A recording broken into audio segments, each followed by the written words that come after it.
مرحبا واهلا وسهلا بكم اعزائي المشاهدين اينما كنتم.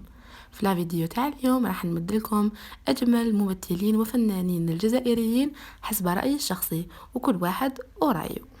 اول وحده اللي هي الممثله والفنانه والمغنيه نوميديا للزول. نوميديا للزول من اجمل الممثلين والفنانين الجزائريين، الله يبارك، نعطيها العلامه 10/10 على جمالها. ثانيا، الممثلة والمقدمة التلفزيونية الشابة إيناس عبدلي صاحبة 18 سنة، نعتبرها فنانة جميلة ما في الدومين، تعتبر من أنجح الممثلين الصغار، يعني دخلت في صغير وقادروا يحبوها الجماهير الجزائرية. ثالثا، الممثلة شيماء عطلة المعروفة باسم قمرة، تاني نعتبرها من أجمل ممثلين الجزائر ومن أنجح الممثلين الذي نجحت من خلال دور واحد وبينت روحها في التلفزة. ثالثا، الممثلة سهيلة معلم.